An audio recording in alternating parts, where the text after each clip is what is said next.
So hello everyone, this is going to be the 85th Insta lecture, and the topic would be on eosinophilic esophagitis.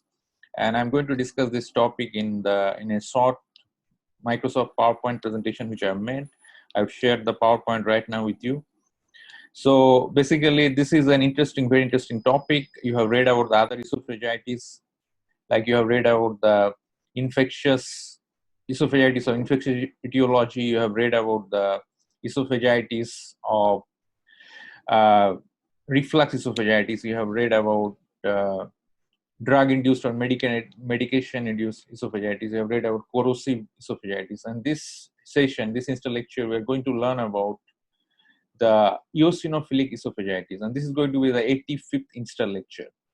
So our key learning objectives in this Insta lecture would be to define the key topic, that is the eosinophilic esophagitis. What is eosinophilic esophagitis? Then we will learn who gets affected in this disorder.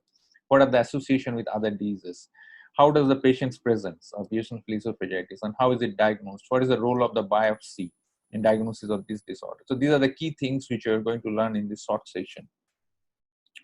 So first, what is eosinophilic esophagitis? Firstly, it's a chronic immune-mediated disorder where we get a large number of eosinophils which are present, which can be detected microscopically in the intraepithelial lining of the esophagus. And they present with esophageal symptoms and signs. Actually, they were typically presenting with the features of the dysphagia or impactation of the food. These are the features. Sometimes in children, it could present with nausea or vomiting. It can present with heartburn, chest pain. These are the all presentation features of the eosinophilic esophagitis. But the key feature is definitely dysphagia, particularly in the adults. Another very crucial concept about eosinophilic esophagitis is this, that this eosinophilic infiltration, they remain confined to the esophagus. They are not seen in the stomach or in the intestine. And as I mentioned, microscopically, you'll be seeing large number of intraepithelial eosinophils, which are located mostly superficially. This condition is also known as asthma of esophagus. And the idea is this, that there are some allergen substances which can enter through our nose or which we can eat through our food substances. They create some immunogenic reaction in the esophagus with the help of T helper cells, and certain cytokines like interleukin 5, they basically bring a lot of eosinophils there in the esophagus, creating eosinophilic esophagitis. Now, the mere presence of eosinophils is not good enough, because eosinophils can be seen in any other conditions in the esophagus also, like it can be seen in gastroesophageal reflux disease. It can be seen in some parasitic infestations, but the two key conditions where we see a lot of eosinophil infestation in the esophagus is, one is this gastroesophageal reflux disease, and another one is this condition.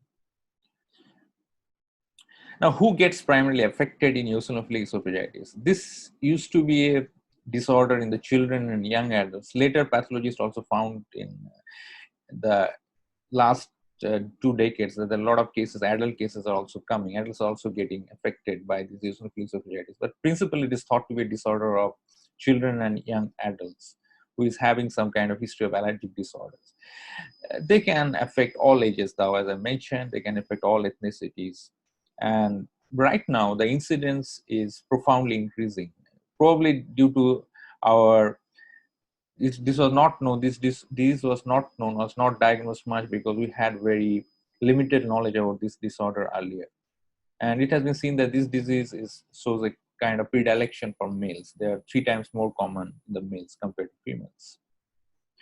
Many of these patients are atopic. They have association with certain diseases. This you need to remember, that they are showing association with bronchial asthma, atopic dermatitis, allergic rhinitis. These are the diseases typically associated with this eosinophilic esophagitis.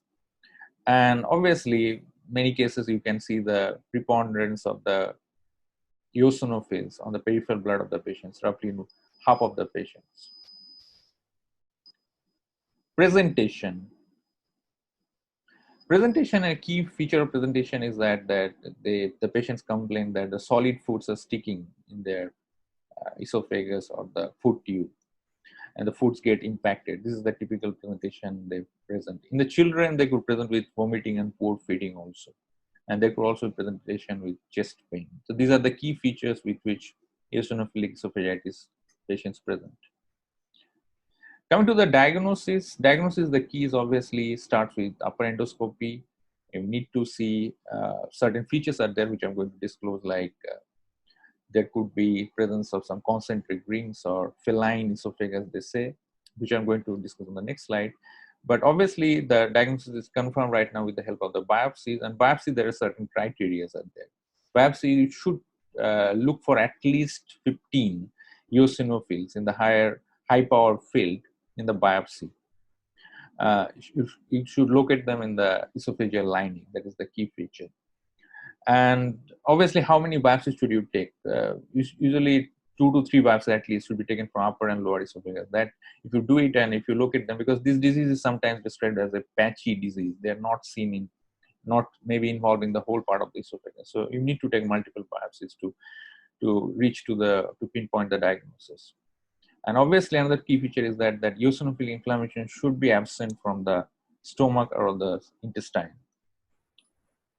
small intestine particularly. In the endoscopy, you get some key features, particularly that's called felinization. That means they look like, apparently, the esophagus looks like a cat's esophagus. Now, in the cats, you usually don't go for endoscopy. So probably this is a feature they try to describe the cat's esophagus. Now, this is not so important in the sense because there are some other features out there like rings, there could be linear furrows and strictures, which would be seen. Strictures are basically associated with the features of dysphagia.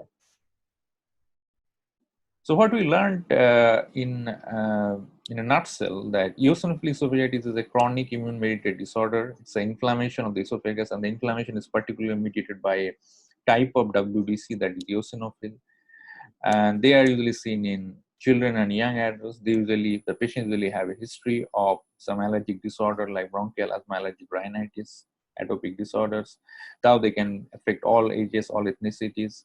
The disease diagnosis is basically based on the endoscopy, which will be followed by the biopsy. Biopsy should look for at least 15 eosinophils per high power field. And obviously, you should take multiple biopsies because the disease could be patchy. And coming to the management is not strictly coming under the purview of the pathologist, but you should know some basic concepts. That basically the disease is managed. There are many things. It could be managed by food elimination, food restriction, esophageal dilation. Sometimes some people use corticosteroids. Proton pump inhibitors are also used to rule out the possibility of GERD, gastroesophageal reflux disease. So these are some of the key concepts which we'll be learning in the medicine part of this disorder.